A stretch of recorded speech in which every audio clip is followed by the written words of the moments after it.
राधे राधे, जय श्रीमान नारायण। चलिए आज मैं आपको कार्तिक माह की कथा का अध्याय 8 सुनाती हूँ।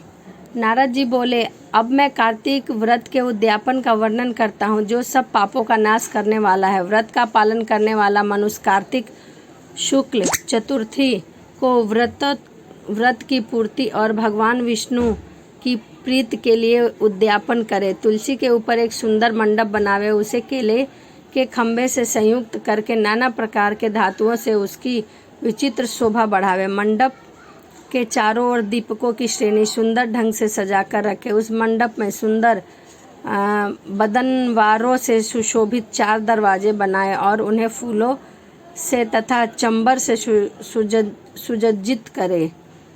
द्वार पर पृथक पृथक मिट्टी के द्वारपाल बनाकर उनकी पूजा करें। उनके नाम इस प्रकार हैं: जय, विजय, चंड, प्रचंड, नंद, सुनंद, कुमुद और कुमुदाक्ष। इन्हें चारों दरवाजे पर दो दो के क्रम से स्थापित कर भक्ति पूर्वक पूजन करें।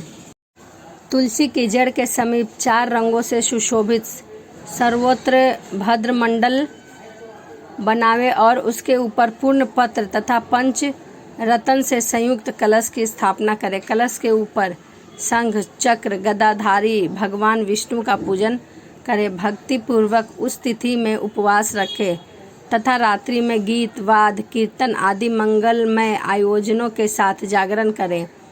जो भगवान विष्णु के लिए जागरण करते समय भक्ति पूर्वक भगवत संबंधी पदों का नाम करते हैं, वे सैकड़ों जन्मों की पाप राशि से मुक्त हो जाते हैं। जो मनुष्य भगवान के नियमित जागरण करके रात्रि भर भगवान का कीर्तन करते हैं, उनको असंख्य गोदान का फल मिलता है। जो मनुष्य भगवान की मूर्ति नृत्य और गान करते हैं, उनके अनेक जन्मों के एकत्रित पाप नष्ट हो जाते हैं।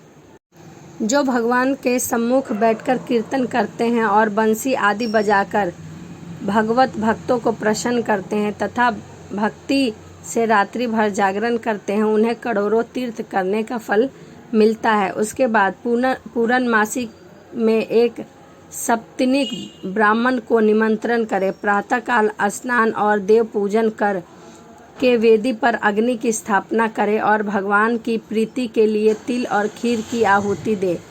होम की शेष विधि पूरी करके भक्ति पूर्वक ब्राह्मण का पूजन करें और उन्हें यथाशक्ति दक्षिणा दे। फिर उनके इस प्रकार क्षमा प्रार्थना करें: आप सब लोगों की अनुकृपा से मुझ पर भगवान सदैव प्रसन्न रहे। इस व्रत को करने से 7 जन्मों के किए हुए पाप नष्ट हो जाएं और मेरी संतान चिरंजीवी हो। इस पूजा के द्वारा मेरी सभी मनोकामनाएं पूर्ण हो। मेरी मृत्यु के पश्चात मुझे अतिशय दुर्लभ विष्णु लोक की प्राप्ति हो।